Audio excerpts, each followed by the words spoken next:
You are broncoed out. Yeah. We have class at Vista. We just can't put our jacket on. All right, here you go. Oh, yeah, I'm going to need this. All right. Hey, guys. Love you too. So I'm Isaiah. I go to Vista. You didn't know. I kind of want to open with a verse first, and it's Deuteronomy 31:8. The Lord himself goes before you and will be with you. He will never leave you or forsake you. Do not be afraid. Do not be discouraged. And I know for a fact that last part, do not be discouraged and do not be afraid, it's one of the hardest things as humans we can do. And I know that because I went through a time last year where I felt alone. I felt that there was no one out there who cared. I was just completely alone. And I had these friends from middle school and friends that I've grown up with pretty much my whole life. And then one day I went to a different school. They went to a different school. And my parents really pushed me to sort of just focus on me and focus on my stuff. So I didn't have time to hang out with them. They'd call, and I'd have to say no. And one day they stopped calling because they knew the answer was no. And I had a friend at Vista who would always be there for me, and I was thinking in my mind, it's going to be soon. She won't even be there. Everyone's just going to leave you. Even my sister, someone who I was so close to, got into a relationship and wasn't there with me. She even told my mom, because my mom was like, why don't you talk to Isaiah anymore? And she was like, what do I have to talk to him about? And that one hurt, because she used to tell me everything. And now she didn't say nothing. So, it was going on for like a month, and then I had a track meet, but I was late too, and I missed my throw, and my parents flipped out.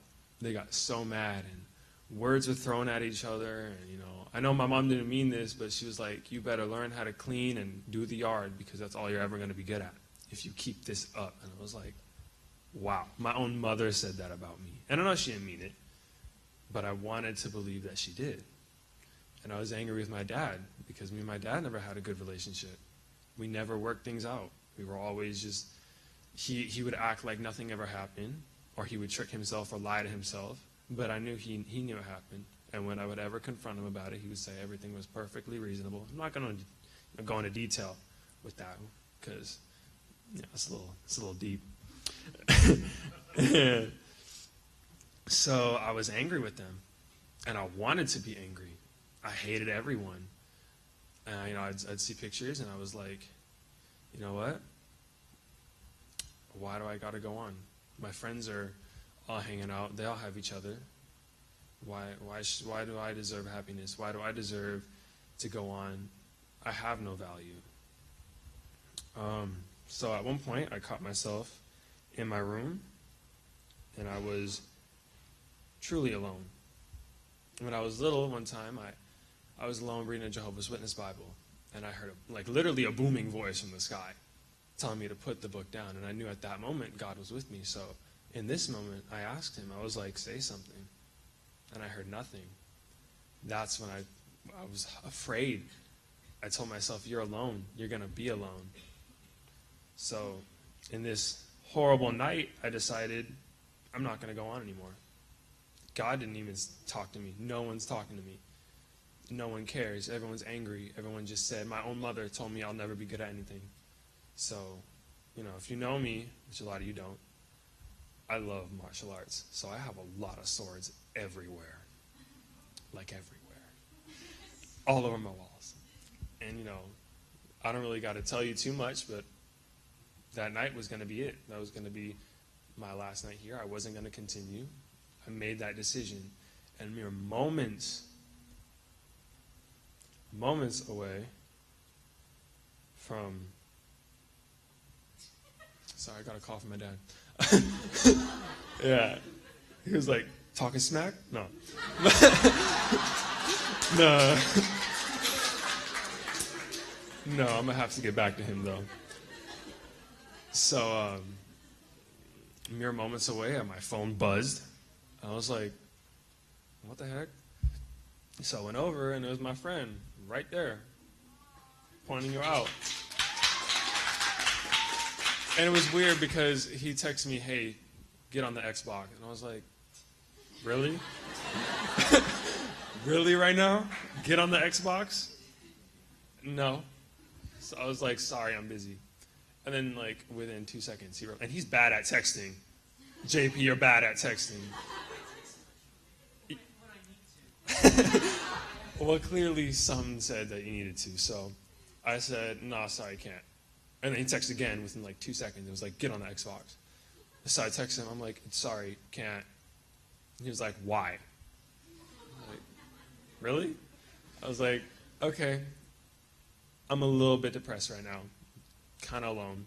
Don't want to talk. And, I guess he didn't get the hint. But he threw like 6 messages that were just long essays written out. And I was like reading these, and it was like all this had been lifted. It was like eyes were open. I put down the weapon. I put down everything, and I started crying, and I was like, I'm not alone. And there's another one that I want to read you. Let me see, and it's Psalms 32:10. That's my dad on his way over here.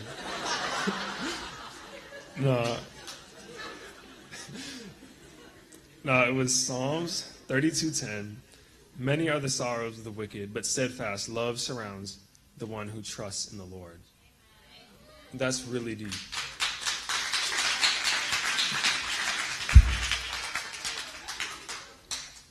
And I knew that for some reason that night, some random reason, God may have sparked something in JP that said, text Isaiah. It might have not been some crazy spirit angel telling him to do it, but something in his head just said, let me text him. And somehow he knew that I wanted to talk when I knew that I didn't want to talk. And I wanted to be alone, and I wanted to be angry, and I wanted to hate people. And just within those texts, I realized that I'm not alone. I'm never alone. There is never a minute in your life when you're alone, because you have the love of God with you at all times surrounding you.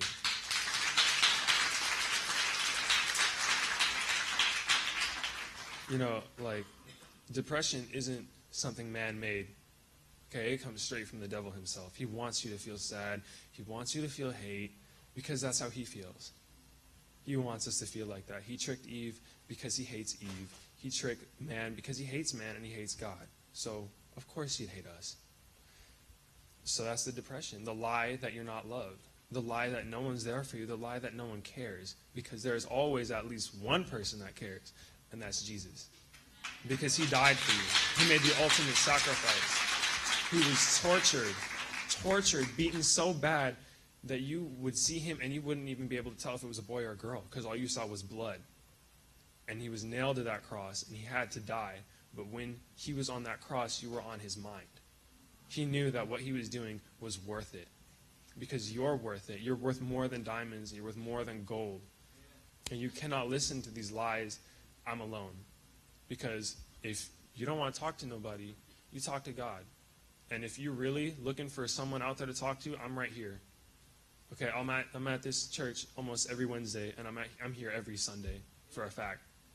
And there are youth group leaders here. There's pastors here. Everyone has an open hand for you, open arms. So, I guess that's really what I'm trying to say, is that you're loved. There's nothing that can stop that love. Nothing that can break that love. Because you're more valuable than anything this world can create.